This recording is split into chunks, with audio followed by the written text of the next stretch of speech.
Hello, good day everybody. Welcome back to Ideas, and we are up for another topic. Yes. Yeah, a new one, and something that is worth discussing because it is a topic that is not widely used rather. Mm-hmm. Minsan lang ginagamit. Yeah. Meron ka bang something na i-share sa kanila bago tayo mag-umpisa ng ating discussion to our viewers today? Is there something you'd like to share? We're always hoping and praying na kayo ay nasa magandang kabutihan Mhm. and sa maraming kaalaman. Mhm. And wish you all advance Merry Christmas. Christmas Mhm. and Happy New Year.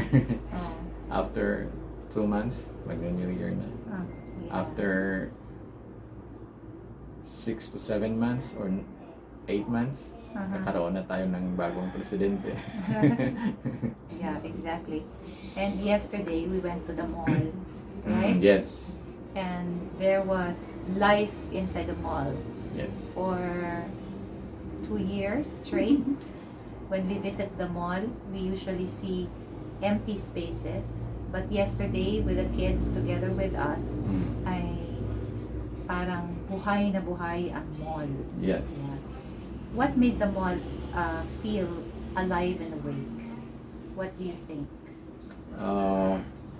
Before we went there, of course, we bring our children. Mhm. And then, hindi nila alam kung saan pupunta. Mhm. And then, nung sinabihan namin na punta tayo ng mall, actually, our kids are still hesitant, It's because many times na during quarantine time, dinadala namin sila minsan, maraming mga checkpoints, natatakot na sila sa mga pulis at lalo na sa mga checkpoints kasi palagi silang inaharang, palaging, oh may bata o kayo, dala, hindi pwede yan, balik naman. So kahapon, parang ayaw din nila, natatakot. But when we went to Isim Palapala and then nagtanong doon sa may guard, pwede na bang pasok yung mga bata? Binuksan ko yung window ng sasakyan and then sabi ng guard, opo, pwede nang pumasok. Sumigaw bigla yung mga bata and then yung panganay na lalaki ay hinag niya yung kapatid niyang pangalawa, yung sunod sa kanya. And then piniga niya ng todo kasi yung saya-saya ingay-ingay sa loob ng sasakyan.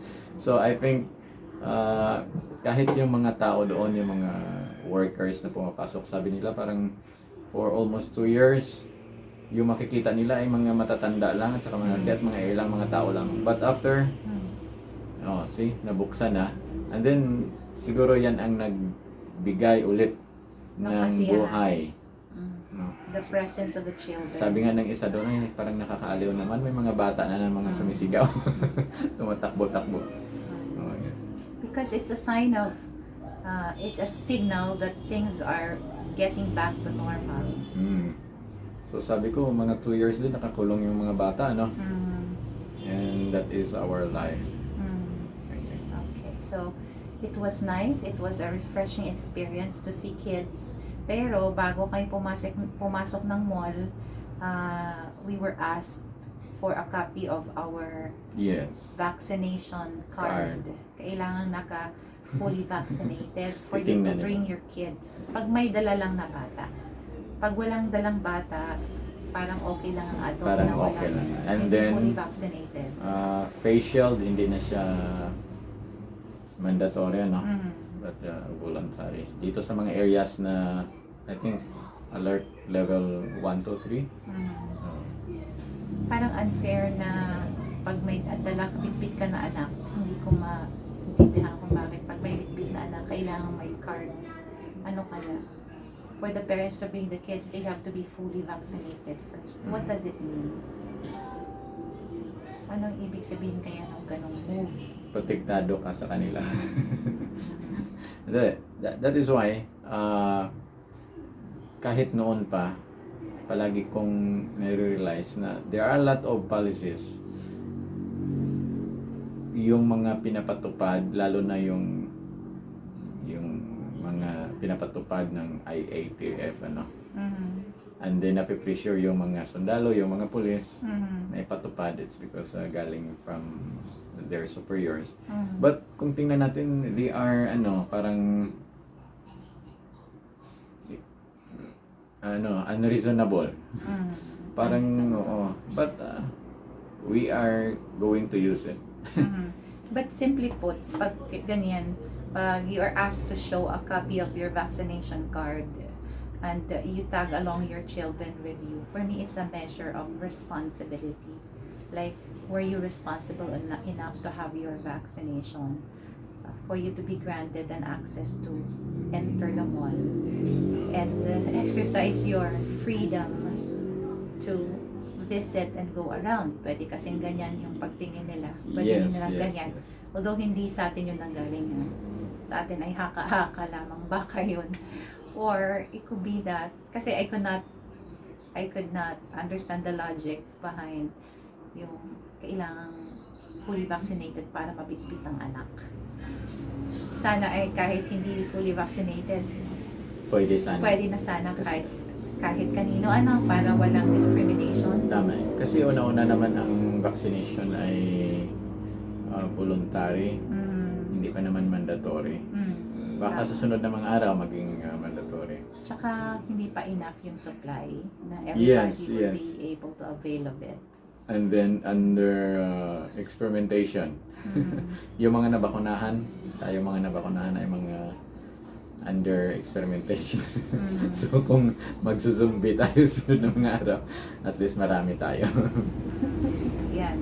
Na huwag mo naman ganyan yun. Nakakatakot ang pagkakanyang epekto. Okay. Why do It's a we bad have joke. why do we have to touch a topic or a discussion like that? Kasi yung topic natin ngayong umaga is somehow related to it. There are things that other people do, or there are decisions that other people do which we might not understand.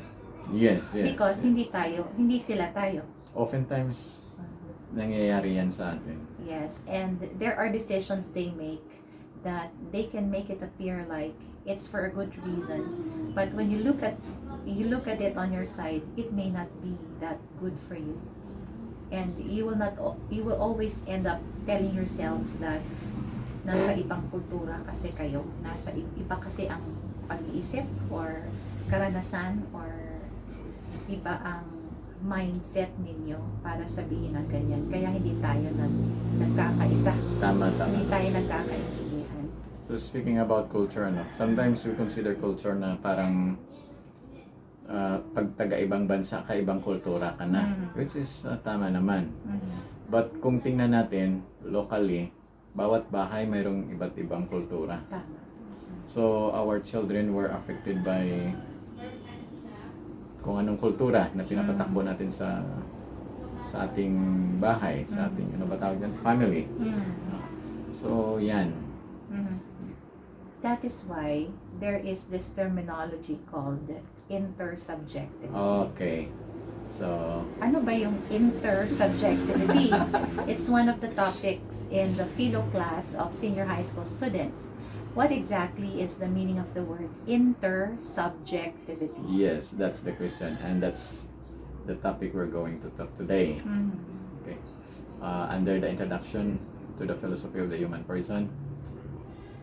Ano nga ba yung definition ng salitang intersubjectivity? Kasi nakikita natin dyan, sabi nga may dalawang salita. Inter at saka subject. To make up the word intersubjectivity. Yes, so what is the meaning of it? It's very common na may mga words na mga mahaba at saka mga malalaki sa dictionary na ginagamit natin na hindi natin agad-agad naintindihan unless i-chop natin. Titingnan natin yung mga root words or words, compositions. So, composed sa dalawang salita. Intersubjectivity, inter and subjectivity or yung subject. So, inter ay something na it's happening between or among the two of you. And subject since this is in philosophy, it refers to the entity conscious. So, pag sinabing inter, hindi lamang siya pala limited dun sa dalawang tao lamang. Mhm. Kundi pwede siyang interaction or happening within a group of people, within like you for example, you as an individual, you would like to understand the culture of another person. Mhm. So for you to understand their culture, you will try to put yourself on the culture, the kind of culture that they have. In that sense, the communication or the happening there is between you and their culture. Mhm. You get to understand the kind of culture that they have, So- or the kind of idea that they have, or could be the kind of choices that they do. For you to understand clearly what they are, how they Yes, feel, yes. you have to somehow put yourselves on the shoes of another Mhm. person. So, what does it mean? It's not enough na basahin lamang natin yung kultura nila sa libro Mhm. or maririnig lang natin sa iba. Mhm. Since what you're telling us is putting your feet in the shoes of others, subukan mo talagang mamuhay doon sa kanila. Hindi, not necessarily. Kasi ang salitang intersubjectivity, it is a word that saves you from being judgmental. Mhm. It's like this. When you see a blind man on the street begging for food, Mhm. our culture has somehow taught us we should not give because it is handled by a gang. That's Mhm. the common notion. Mhm. That's what we are told.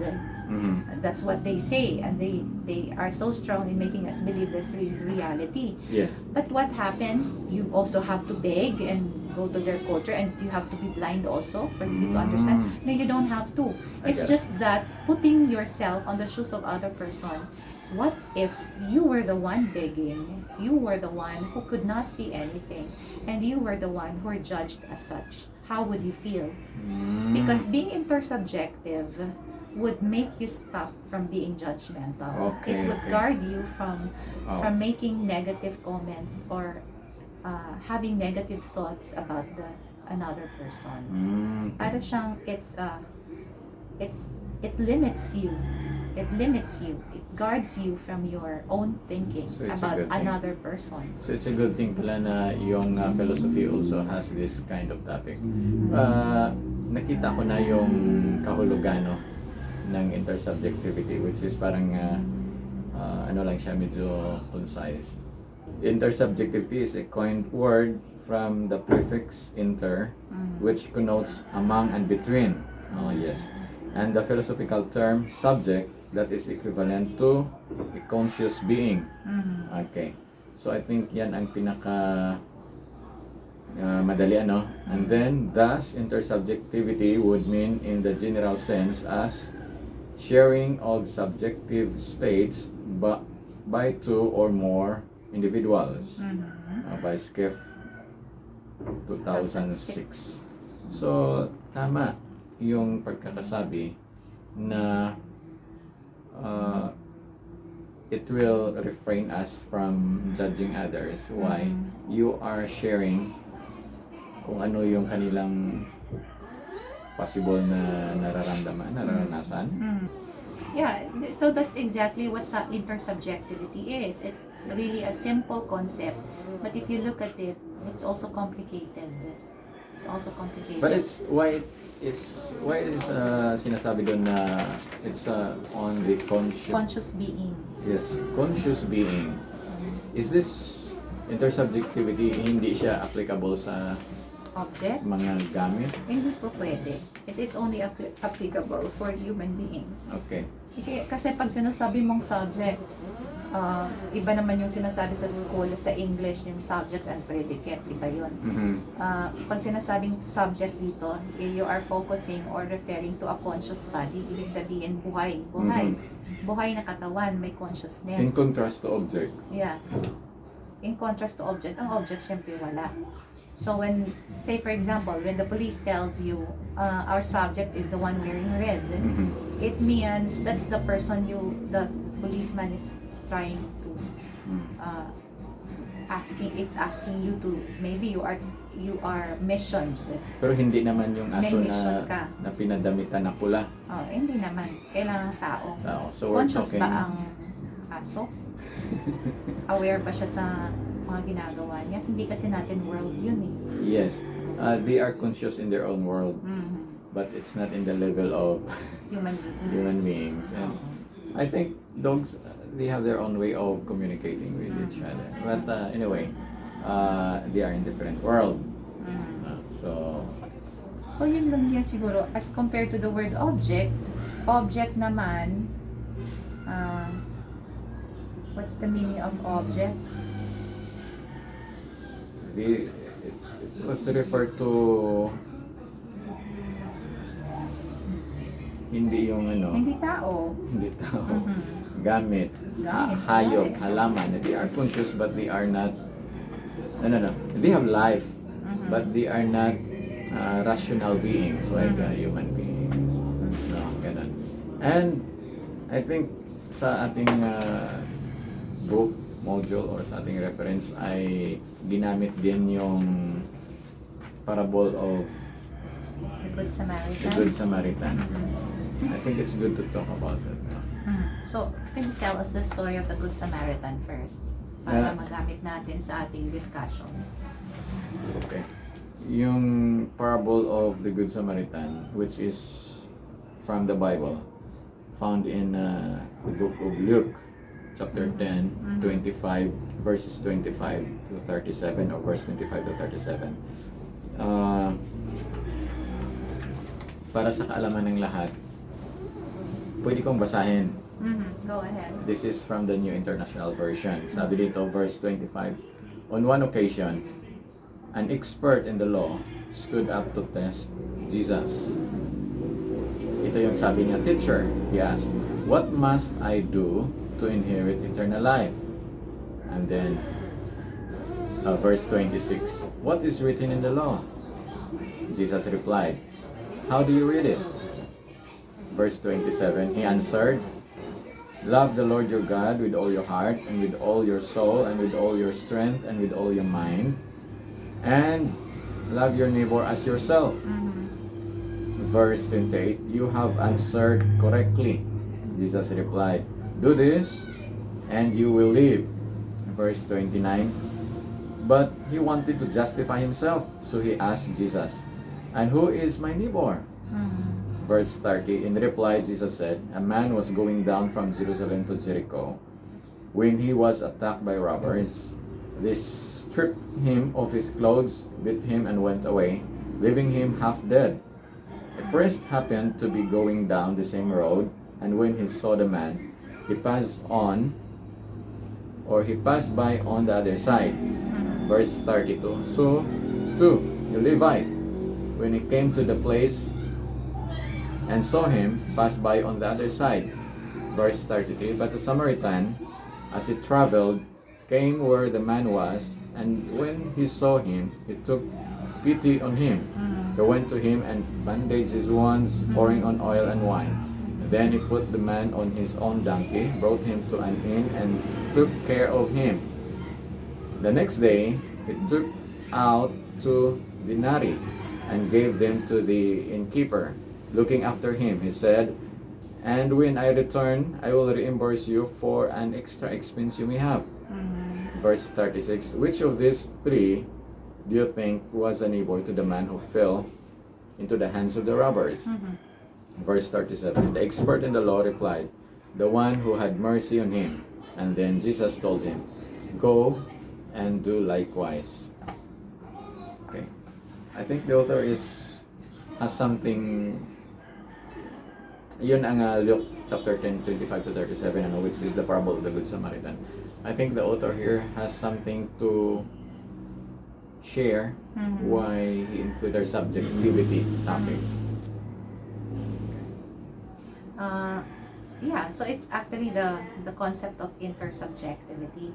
Kasi sa kwento ng The Good Samaritan, ay hindi niya naman kauri. I mean, hindi niya kagay or hindi niya kagaya nationality yung Tama ba?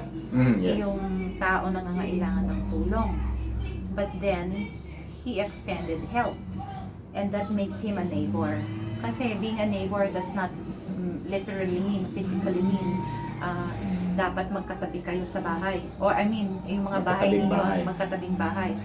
It could also mean you could be separated by space or nasa kabilang barangay, nasa kabilang probinsya. That person still is considered your neighbor. Lalo na ngayon, ano tayo, yung at the tip of your hands, you can communicate, di ba? Or you can extend help through the social media. So, who really is the true neighbor? According there, Jesus said, it is the one who extends help. So, the one But who it's funny. had mercy on him. Okay. It's funny, the parable starts with the question of a lawyer, which is the lawyer's purpose is just to test Jesus. Sabi niya dito, what must I do to inherit eternal life? So, there are, nowadays, there are people who consider Jesus as a philosopher also, or a moralist, or something expert in the law. Okay, but I think Jesus is more than those descriptions I mentioned. And anyway, just for the sake of this lesson, and then Jesus answered, ano ba ang sinasabi ng ng mga utos? What is written in the law? Nabasa mo ba? Yeah, see? So, the lawyer is trying to trap Jesus. And on the other hand, Jesus answered him, ano bang sinasabi ng batas? Ikaw ay legalista naman. Legalista. So, ganun. And then, sabi niya, mahalin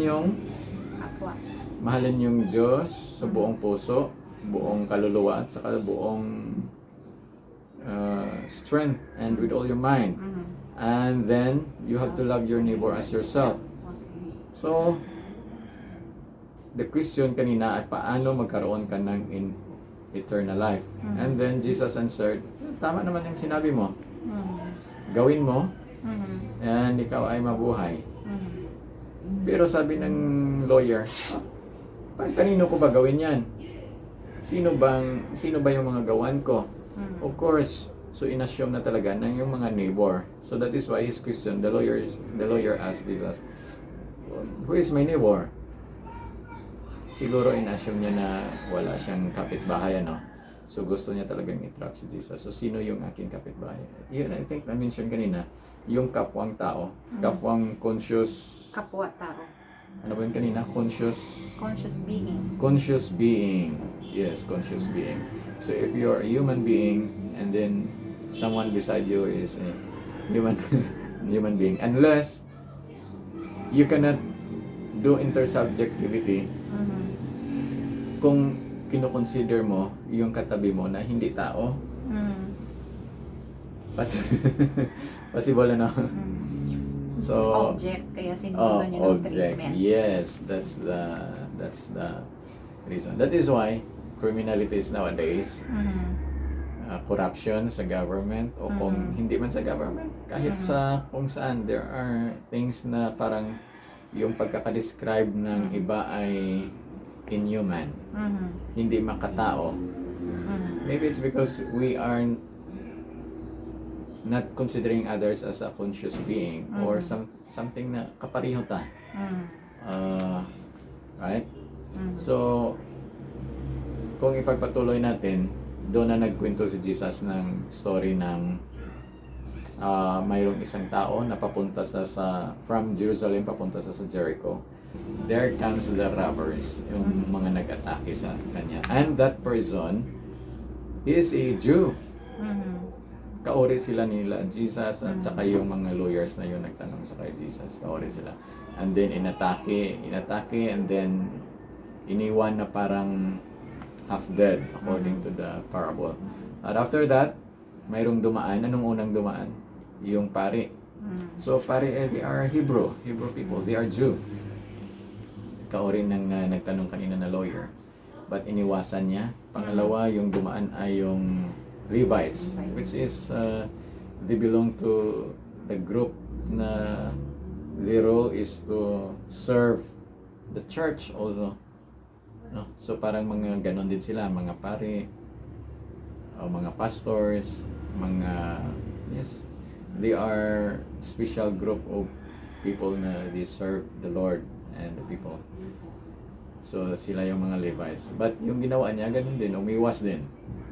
And then here comes a Samaritan, which is, kung yung context, kung yung background, tingnan natin at pag-aralan natin.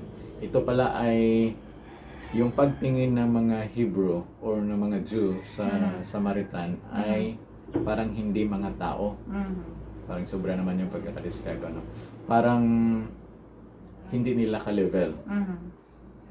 See? So, that is how they treat the Samaritan. But on the other hand, dumaan yung Samaritan. Yun pa ang tumulong. Nung nakita niya, oh, may ano dito, may Hudyo dito. Actually, hindi naman na-mention na gano'n yung pagkaka-express siya, no? But of course,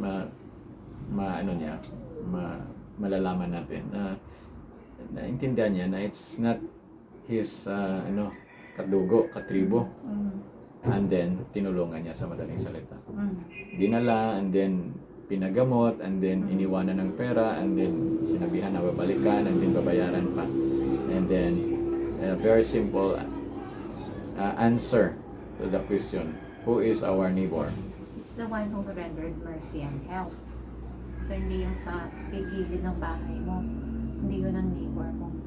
Pero kung yung neighbor mo ay nag-help din, He's a neighbor. it's a real neighbor. So, intersubjectivity.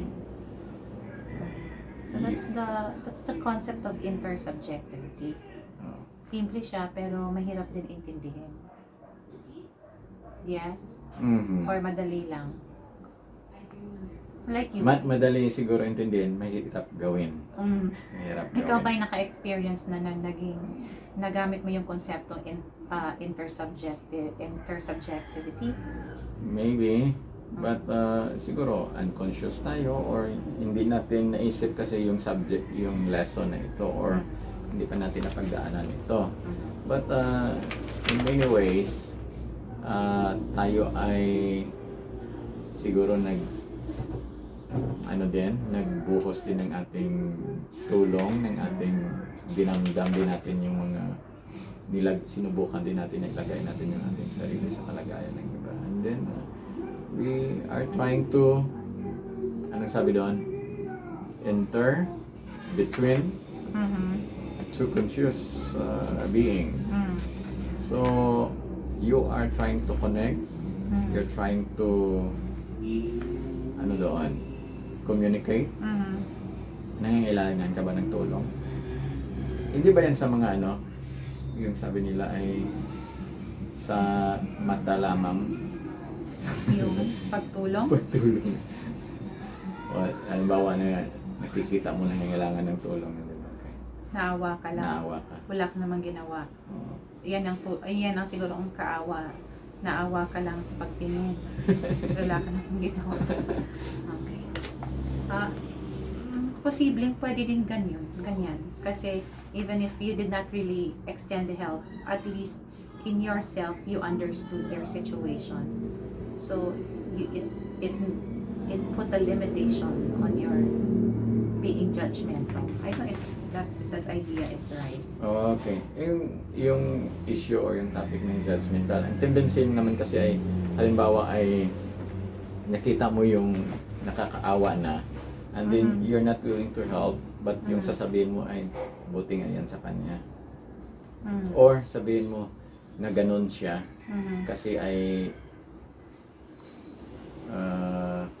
na ganun siya kasi ay parang makasalanan or ano ba tawag yan? Parusa yan sa kanya or...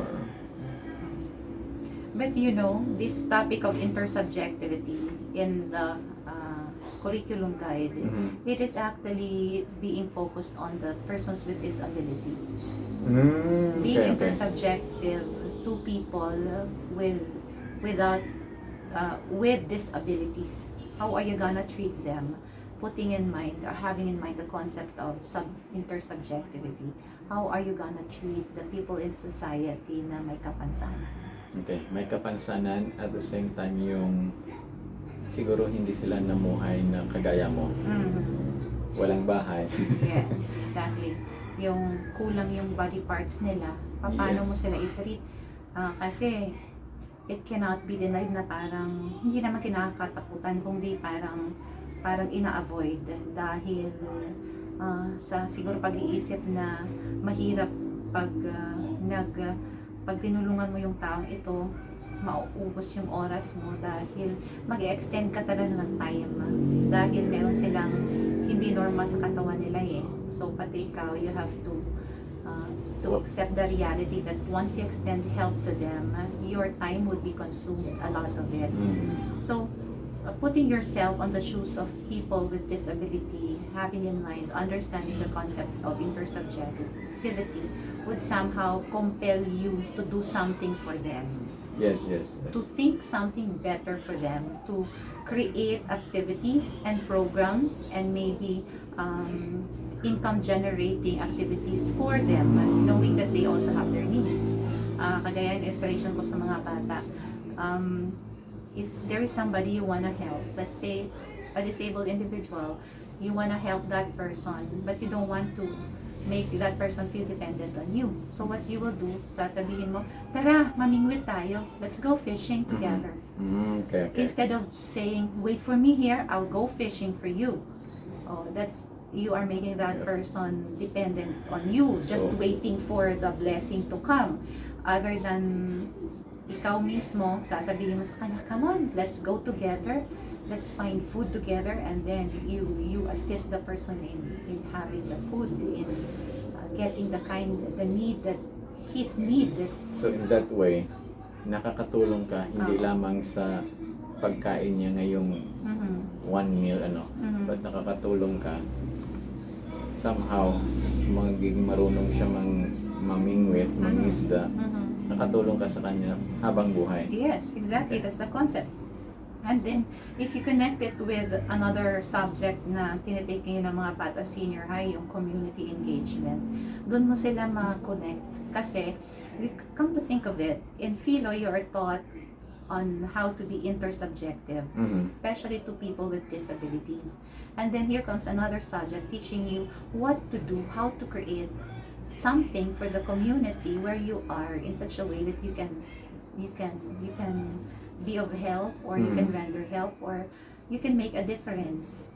And putting those ideas together, you can think of, why don't you create activities or programs for these disabled individuals? Knowing that sa sistema ng government, hindi lahat ay na may kapansanan ay nabibigyan ng biyaya. Bakit? Depende kasi yan sa kapamilya nila na nilalakad sila dun sa kung sino-sinong programa, so on and so forth. So, ang 4Ps kaya maganda, 4Ps is not for disabled, it's for poor family. Not necessarily disabled. Okay. Disabled sa physical disabilities, physical, tawag yan, mayroong kapansanan. Yeah. I consider old people also as having disability. Old people, like when they cross the street, they're disabled. How their eyesight isn't clear, their sense of hearing is not clear, so they need assistance when they cross the street. Therefore, in that time, disabled sila. Disabled sila. So this topic, intersubjectivity, you can express it anywhere. And oftentimes, inside our family, inside our home, so may mga magulang tayo na mga matatanda, o may mga kamag-anak tayo na pero parang hindi natin napapasok yung pagiging intersubjective. O kanyari ito pa ha, kanyari ako, meron akong konsepto o kaganapan na hindi naiintindihan. Disabled ako, di ba? Bakit? Hindi ko naintindihan eh. Marahil kayo nakakaintindi, ako hindi. So, sino ang dapat tinutulungan? Yung hindi nakakaintindi, di ba? Kasi yun ang disabled. Yes. Kanino ang most consideration that you will give to? Di ba doon sa disabled? Yes. So that's it. That's exactly what Jesus is telling. You have to love God, and you have to love your neighbor as yourself, and with all your mind, heart, strength. So being intersubjective, it means you are a loving person, a caring person. Non-judgmental, not judgmental. Okay. So palaging may Understanding. So we don't necessarily need legalist. Kasi pag palagi na lang legal, ay palagi na lang tama.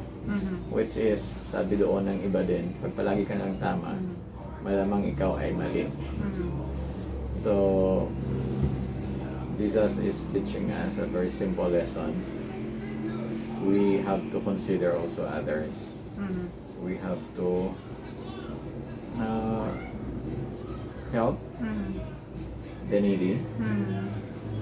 Yes, I think that is very important. Okay, yeah, that's really nice. And makes me remember the previous day I had a discussion with my students doon sa konsepto sa kwento ng the Good Samaritan. And the lawyer asked, Lord, sino ang neighbor dyan? And then the Lord replied, is the one who extended mercy. Diba? That's the neighbor, the real neighbor. Actually, Jesus asked them, sino yung neighbor doon? Si Jesus ang nag-ask. And then they answered, yung tumulong, nagpakita ng mercy. And then Jesus replied, Tama kayo. okay, tama. So that's the flow of the story. And my students and I, we had a discussion. We came up with the word mercy. How is it to give mercy? Kasi for me, there are many ways to give mercy to an individual. Say for instance, ikaw, nagkasala ka sa akin. If I want to, okay, I have forgiven you, I'm gonna give you mercy. Instead of putting you in the prison, hindi na lang kita ipapapriso. Hindi na lang ipapakulong. Sorry for the term. Hindi na lang kita ipapakulong. So malaya ka nang gawin yung anong gusto mo. Parang kalimutan mo na lang na may ginawa ka masama sa akin. That's mercy, di ba? Or pwede din na papakulong kita, bakit? Ayoko nang magawa ulit yung ginawa mo. Gusto kong maitatak dyan sa isipan at dibdib mo na hindi mo na gagawin kasi masakit pala at mahirap pala pag nasa kulungan. That in a sense, you are giving mercy to the person so that after a time or during his entire life, he will never do such a thing again. Yes, I think that's also mercy, di ba? Yes, I think mercy and justice, they go together. Yeah, and then you told me, that actually is justice. Yes. Yeah. Na ipapakulong mo dahil gusto mong magbago. That's justice. That's actually mercy as well. Yes, papakulong mo siya. It's because nakagawa siya ng masama. Masama. Hindi tama. Nakagawa siya ng hindi tama. Pinatawad mo sa puso mo, but somebody, he has to answer kung anong ginawa niya sa batas. Lalo na to, yung kanyari, makikita mo yan, ikaw mismo nakaka-feel yan eh. Pag ang tao niya na ginawan ka ng masama, parang ang mercy na ipapatong mo sa kanya ay i-ano mo na siya, you would just let him or her be free. Mafe-feel mo yan kung yan ang gusto mong gawin. Bakit? Makikita mo yung nasisense mo yung gustong pagbabago ng tao, yung desire to be new self. Samantala, nung na-discover mo na ganyan, tapos kita mo, wala naman eh. Parang walang pagbabago sa buhay. Parang hindi naman sinasabuhay yung tama. There's no parang feeling of remorse. Yes. Parang ganun pa rin yung ginagawa. Parang dinidiin pa rin na wala ang kasalanan, hindi ko nagawa yan, iba yung aking purpose. Samantala, ikaw naging biktima ka. Sobrang sama nung ginawa sa'yo na napaka-obvious na talagang naapektuhan yung buhay mo. Samantala, itong taong ito, nagha-hand wash pa na uso yan ngayon, di ba? Kasi may COVID. naghuhugas ng kamay na, ay, hindi ko yun alam na ganun yung epekto sa'yo, or ano, eto, ganyan, iba yung aking purpose, blah, blah, blah. Hindi pa inaako. Kumbaga, pinapaikot-ikot lang sa idea na wala siyang kasalanan. When in fact, sa'yo na ginawaan, ang epekto sobrang tindi na talagang kailangan ang taong ito ay sa isipon mo ay kailangang magbago, ma-realize ang mali. So, and that's also mercy. Yes. I don't know if that is correct. Tama naman ba? Mercy does not end on just mercy. Mm-hmm. Follows justice. So, Mm-hmm. you cannot complete mercy without justice. You cannot kailangan may kapartner palagi. May partner yan palagi. So, mahirap na puntahan yung ganyang area dahil pag sa salitang intersubjective or intersubjectivity, parang nag-judge na tayo. Hindi mo in-apply yung konsepto ng being intersubjective. Pag dumating na sa point na kailangan may ikukulong, or kailangan may sasagot sa crime, ano ba? Or ganun pa rin siya? May concept naman tayo na sinatawag na forgiveness. So, you forgive someone, hindi ka naman ang may hawak ng batas. So, kung ano ang tatakbo ng batas, someone will answer the law. So, I think ganun yun. Hindi mo naman pwedeng sabihin na papakulong mo agad or ganito agad since mayroon tayong proseso. And bigger than that, in terms of injustices or ang Panginoong Jesucristo ay sobra ang nagawa sa Kanya kaysa nagawa ng iba sa atin. Which is there's justice din at saka forgiveness. At anyway, intersubjectivity ay you are treating others, or it is a connection between between conscious beings. Yes, conscious individuals. So kung ano yung naisip mo, anong naramdaman mo, I think you are connecting to somebody or to someone. It's intersubjective. Okay.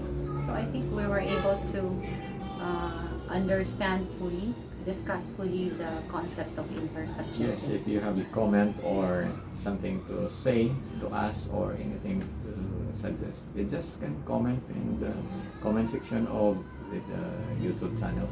And you may like and subscribe. Share.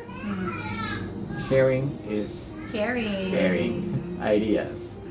Okay, thank you. Bye-bye.